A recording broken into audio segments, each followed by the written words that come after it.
I'd like to thank the organizers for inviting me here to speak to you guys today. I'm pretty much a basic scientist, but very translational. Since the very beginning of my career, I've really been interested in, pursuing potential cures for heart failure. And I mostly hang out with cardiologists and not basic scientists, so I probably have more in common with you guys. Some of you may remember about a year ago, the NIH director commented that over half, maybe 2/3 of data may not be reproducible. There are a number of different articles came out about that time that as high as 70% of biomedical data published was probably not reproducible. And I've been doing cardiac remodeling data my whole career, and I definitely felt that this was true about cardiac remodeling. And in fact, as a result of the director's comments, I wrote an article for American Journal of Physiology, pretty much how to evaluate and assess cardiac remodeling, to try to give people advice on how to examine this. Now, why would you be interested in this as a practicing cardiologist clinician? I think if you're reading the literature, it's very helpful, particularly since remodeling is so big now.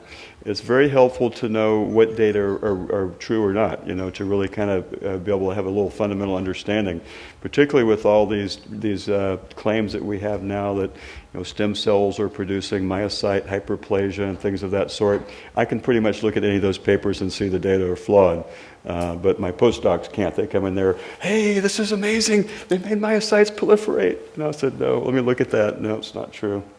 Anyway, so why are we so bad at assessing cardiac remodeling? I think if you go back to the histopathology was a major area of research before 1960. So if you go back and to look at the literature before then, you see a lot of very carefully done morphologic papers, morphometric papers. Some of them are really quite amazing. Then, of course, we went through the age of physiology and neurohormonal hypothesis, the 60s to 80. And then in 1980, till now, we're in pretty much the age of molecular biology. So few people today really understand the problems or solutions to conducting quality morphologic assessment of the heart. They never really got the training, frankly. So there's one paper that I would recommend. It's published in 1941. A couple of guys that would be cardiologists today. I don't think they had the specialty back then. This is the most accurate data ever published on the human heart with regard to the relationship between capillaries and myocytes. It's just a remarkable paper. What's interesting about this particular project, they got all there's human hearts, and they got them to start beating again.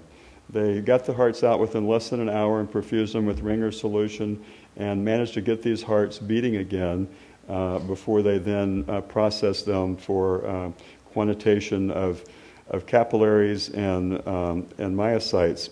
If you look at the younger individuals, and this is from about 3 months to 16 years old, you'll see the myocyte to capillary ratio is about 3:1, but the capillary density is about 3,700 per square millimeter.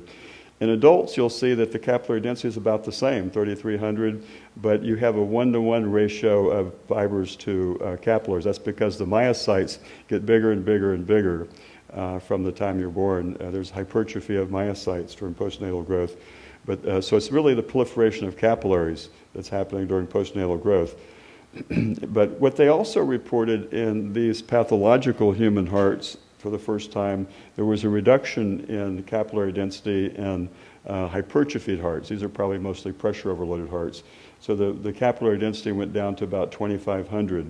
And that was the first, really solid data implying that there may be some vascular impairment even at the microvascular level with cardiac hypertrophy in human hearts. Now, these data are virtually identical to what you see in mammals. If you're looking at a rat, mouse, guinea pig, cat, capillary density ratios and are all pretty much, myocyte size is almost identical. So I think if you're looking at the literature, you should probably, and you see data that are sometimes like 1,000 or 800 for capillary density, this is really not reliable data. It's probably really bad cross-section. So the values, as I've mentioned here, for mammalian heart should be around 2,800 to 4,000. So you should be looking around the 3,000 range for capillary density. And if you see, if they're making a suggestion that there's proliferation of capillaries and they go from 1,000 to 2,000, it's probably not good data because the sectioning angle is probably so bad that the quantitation is not accurate. Now, the top slide, this is probably what those of you who had histology, you looked at heart tissue and it looked like that. There's a lot of tissue separation. And this is not really the way the heart is supposed to look. There's about a 30% shrinkage artifact from H&E processing. That's the only reason why you can even see the myocyte boundaries. If you really optimally perfusion fix heart, and also at the top you notice you don't really get a good appreciation of how much vascular supply there is to the heart. If you perfusion fix the heart, like the slide at the bottom, you can see the nice round capillaries, but the myocytes are so tightly packed together that you can barely even see the boundaries. So this is the way the heart really is supposed to look if you were to actually get a snapshot in vivo. So I think most people, the pathology text and the histo text, what you see for heart tissue is really poorly preserved. It's a lot of tissue separation, and typically. A number of years ago, Mark and Janice Pfeffer from Harvard, many of you may know who they are, they got a hold of this drug called captopril, and they started looking at spontaneously hypertensive SHR rats, hypertensive rats, and also myocardial infarction rats. And up to that time, none of these antihypertensive drugs really improved mortality. In fact, you look at hydralazine, they could normalize high blood pressure, but it didn't reduce heart mass. So I used to hang out at their posters at the AHA meetings, and it was really interesting because this is the first time that anyone had found that that a drug could actually improve mortality. The animals were living much longer after the heart attack and with the hypertension. And what was really interesting was they had a reduced heart mass. These drugs were very good at reverse remodeling the hypertrophied heart. So prior to that time, we didn't see this association. So it looked like that this reverse remodeling was very intimately linked with improved survival. And I think this is kind of the beginning of the age of remodeling. And Mark Pfeffer went on to follow up with human studies, and a New England Journal paper where he showed captopril actually reduced mortality in patients with heart failure. And that was, I think, a really important story. Now, this is an interesting slide here. Let's see if I can you use this? Okay, so there's no mouse here. I guess there's a pointer here, though, huh? Is this a pointer? I'm not sure, but if you touch the... Yeah, okay. Okay. This is a paper that was published by Bill Grossman from Harvard in 1975. This is based on human data. Now, he proposed that myocyte remodeling was largely parallel the gross anatomical observations. Now, he didn't actually do any cell remodeling in these human hearts. It was all pure speculation. But this is what he envisioned. With pressure overload, you have increase in systolic pressure that increases systolic wall stress. And then you get, from that, you get parallel increase of myofibrils, wall thickening, concentric hypertrophy. And then, of course, that inhibits this once the wall stress is stabilized. With volume overloading, he noticed that volume overloading in non-filling, these are mostly aortic regurgitation, there was a proportional increase in chamber diameter and wall thickness. So he proposed that you initially get this increase in diastolic pressure and diastolic wall stress, and from that you get series addition of sarcomeres where the chamber gets enlarged. And this also creates increased wall stress, so that stimulates a proportionate addition of parallel myofibrils that eventually gives you kind of a proportional increase in length and width of the myocytes. This is what he proposed. And we set out to try to determine if that was true. The first thing I had to do, though, was develop a very reliable method to measure myocyte size to see, because and it's a very difficult thing to do. This is just a paper we published in 1986. We actually showed a perfect correlation between 3 independent methods of myocyte size. They were literally identical results. This is the only paper probably ever published that corrected for all the known sources of error with morphometric measurements in the heart. And what we found was unbelievable. Here's, for instance, we isolated myocytes and measured the volume of the myocytes with a culture channelizer. We had some young rats and some older rats. And then we took the same isolated myocytes and we sectioned them, again correcting for all the sources of error, got accurate cross-sectional area measurements multiplied times the length. So length times cross-sectional area is volume. And you can see the correlation was just perfect. I mean, it was a 0.98 correlation coefficient. So we knew that we had a technique here that was really very accurate in measuring cell volume as long as you know how to do good isolated myocyte preps. So indeed, we followed through and we proved that Bill Grossman's theory was true, that if you looked at concentric hypertrophy pressure overload, you get only an increase in cross-sectional area. And if you look at volume overload, this is when AV fistulas we were doing, and also hyperthyroidism, you get a proportional increase in length and width of the myocyte. Now, what's interesting, though, and this takes Bill Grossman's theory a little bit further, what happens with heart failure? We found that with heart failure, say if you have a normotensive individual that has a heart attack, the non-infarcted spared segment lengthens, and it lengthens solely as an increase in myocyte length from series addition of sarcomeres. There is no cross-sectional growth of myocytes at that point. A lot of people report these animal studies, infarcted mouse heart, the cross-sectional area doubles, and then whatever gene-targeted mouse model that inhibited that, so it prevented something that doesn't happen. It's nonsense. There's no, look at the anatomy. Look at the anatomy. There's no thickening of the non-infarct wall after a heart attack. So it makes sense that there's no increase in cross-sectional area. Now, of course, with pressure overload, you don't generally, again, you get the increase in cross-sectional area. But in humans, we don't get too much dilatation from diastolic or pressure overload hypertrophy, but in rats you can. But during the transition to dilated heart failure, this is spontaneously hypertensive heart failure rats, the myocyte cross-sectional area does not change. There's only cell lengthening during that progressive transition to dilatation. So the key thing that we've discovered here is when you go into the dilation phase, cardiac dilation phase, there's no cross-sectional growth. It's only cell lengthening.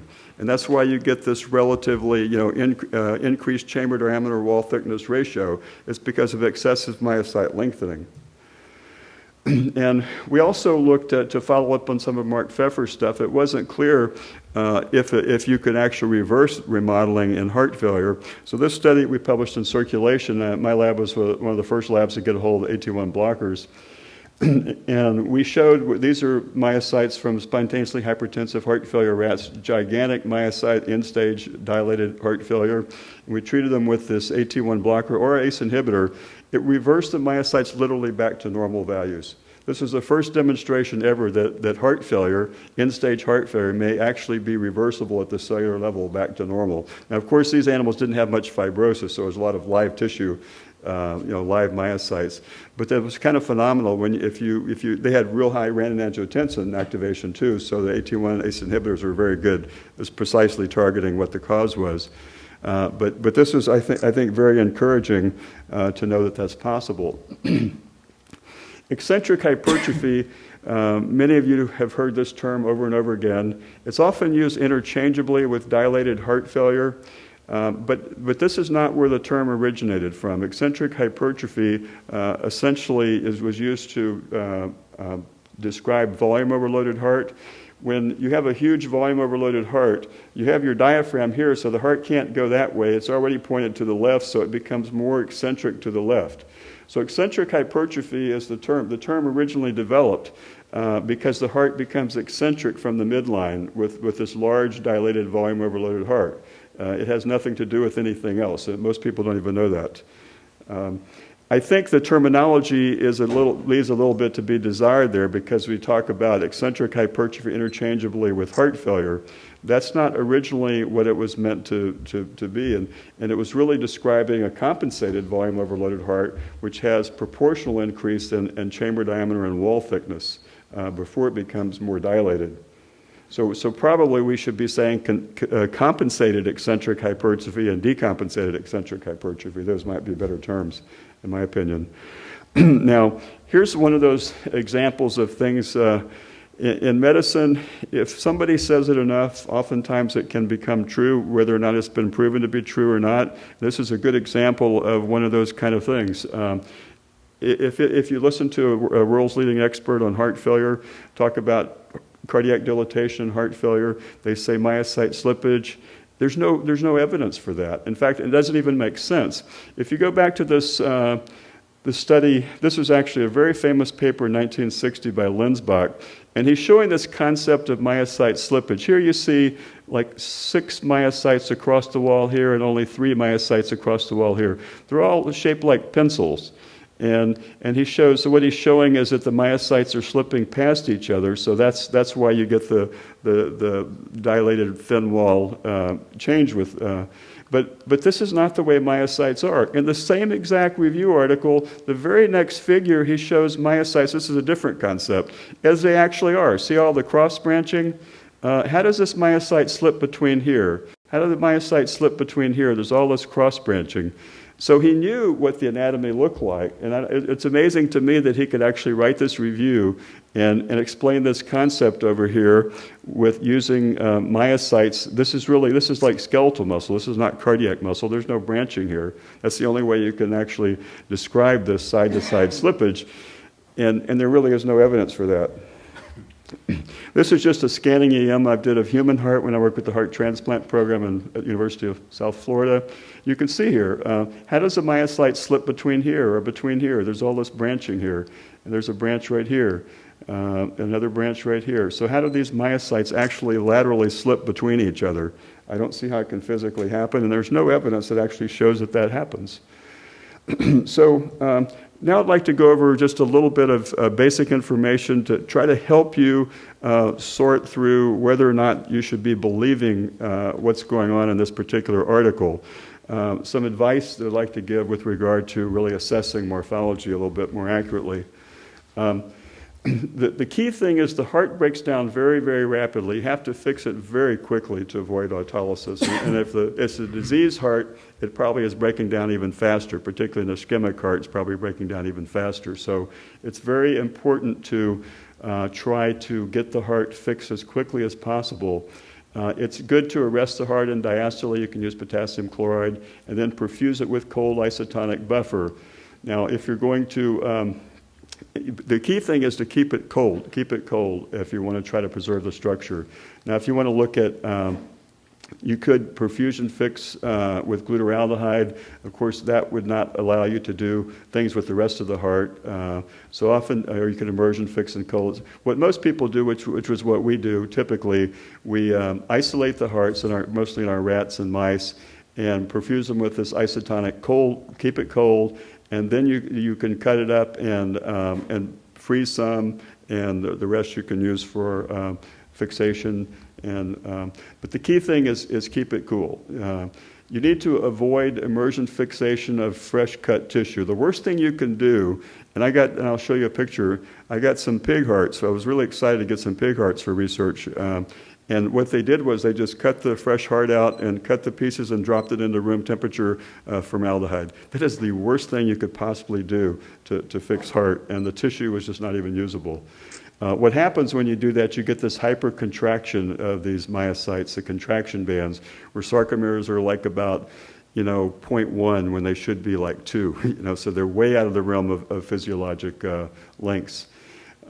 You should also sample only from areas that are optimally fixed. I mean, some people will say, well, they perfusion fix the heart, and then they'll show these really nasty changes, and they show it a high power. So you don't really even know if they, sometimes you have areas that aren't perfused very well. Just because they say it's perfusion fixed, they need to prove that they selected the area from a well-fixed area that was well perfused. And they don't usually do that. They usually use such high magnifications that you can't even see a capillary and see that they're clogged up with red blood cells.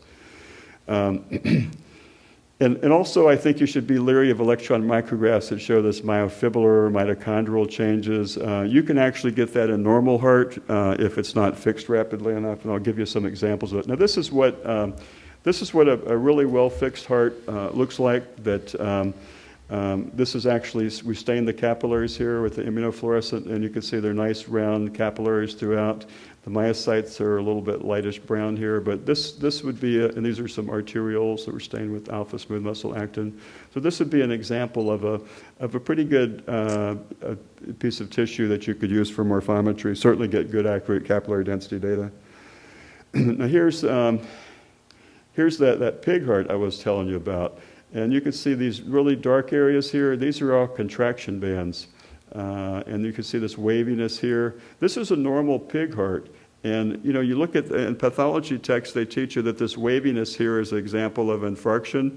Well, this is perfectly normal tissue that was just dropped into room temperature formalin. So, you know, that's just another artifact. You know, it really is not necessarily as a result of the infarction. So I teamed up with Ken Margulies a while back. We were trying to, he runs a heart transplant program at UPenn, trying to get accurate fixation of failing heart. And boy, this was really, really tough. I mean, first of all, the perfusion fixation wasn't the highest priority. They were getting isolated myocytes, but the better and better they got at quickly cooling down the heart and cannulating a coronary artery and perfusing with glutaraldehyde, the better the morphology started to look. Now this is actually what the failing heart looked like in an optimally perfusion fixed heart, and this looks pretty normal. This is from that same heart, but you can see this is an area that wasn't perfused. Where you see the red blood cells here clogging up these two capillaries, and you see these hypercontracted sarcomeres here. So it was pretty clear to me that this was an artifact. This is what people report is happening with heart failure, and this is what I think the heart really... Now, it may be accelerated in a failing heart, of course, which even means that you need to quickly, even more quickly, get it cooled down and fixed, which is pretty difficult to do. Now, this is a classic paper that everybody cites on heart failure changes the EM level by my good friend Jutta Schopper, and I talked to her about this paper a number of times before she retired. And so everybody kind of thinks that this is what a failing myocyte looks like. You got these mitochondria floating around here, and a lot of space. Here you can see these myocytes here. These myofibrils are hypercontracted, much shorter than normal. I don't think this is true. And you can see, look at the nucleus. It's like really, so this is a really hypercontracted myocyte. And if you think about it, we have all these connections in the myocyte from the cell membrane to the nucleus that go through the Z lines, and everything is really nicely tethered. And if you have a sarcomere that goes down to like 1/10 of a micron, I mean, imagine what you're doing to all of the disrupting everything. So it's no wonder that you have mitochondria floating around everywhere that are normally tethered. Here's a little bit of other advice I'd like to give. First of all, you have to ask yourself, do the data make sense? You know, do they make sense? And if you look at the echo MRI data, and does it correlate with cell size? For instance, does myocyte diameter or cross-sectional area, that should correlate with wall thickening. The changes in cell lengthening should correlate with chamber diameter, increased dilatation. The other thing that you have to kind of think about, if they're saying that all these dramatic changes are occurring in that heart, think about it. And they say this is really, like the Jutta Schopper's paper, all these nasty changes are occurring in the heart. Think about in that one snapshot in time, how could most of the heart look like that? I mean, that individual would be dead in like about 20 minutes, you know? So you have to kind of think about it. If they were reporting these really, really diffuse changes all over the heart that are really indicative of myocytes dying, is that even possible? Does it make sense? When you know these patients can live for probably another couple more years, You have to think about what the implications are, and does it make sense? And there's oftentimes never really any mention of that. The one thing you have to look out for is missing data too. And this is particularly a problem with male. Most of the studies published have used male rats. The problem with male rats is they keep gaining weight. And female rats maintain their body weight very nicely, but male rats keep gaining weight. So if you're studying cardiac hypertrophy and say you're treating with a drug, and you see what almost always happens, no matter what drug you treat the male with, they don't gain weight, but the controls do. So you end up getting hypertrophy of the heart from the body weight increase, and then how do you interpret the data? Well, the drugs seem to reduce the hypertrophy, but they didn't gain weight. So what was it? The lack of body weight? So because of that, I've used female rats in almost all of my studies, and we've gotten really much more accurate data because we eliminated that extraneous factor. One thing nobody ever does, which I think they should do, is just give male rats a daily amount of food that keeps their body weight stable, because this is all fat gain. It's all fat gain. And we had some male rats that got up to 1 kilogram. They looked like beach balls. They were like about 2 years old. I mean, a big old huge rat, and it's mostly all fat, and this is just not normal. Not starving them, but not really food restriction, but just give them the proper amount of food where they can maintain an adult body mass. But nobody does that. But that would be very helpful to do.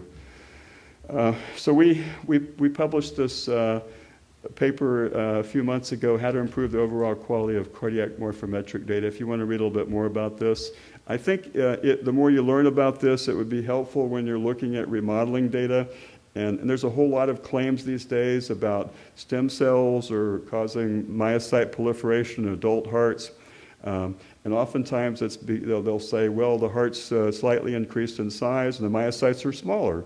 So if they're smaller, there must be more of them. And yet you look at their data and you see the cross-sectional area values are 4 times what they should be. And if they're 400% error on just the controls, can you trust a 30% change in the other ones, So I can pretty much look at this data and say, well, this is just not believable. And it never gets confirmed. So far, none of that stuff ever gets confirmed. Okay, so I guess I'm done, right about on time. Yeah, perfect. Do we have any questions from the audience and comments?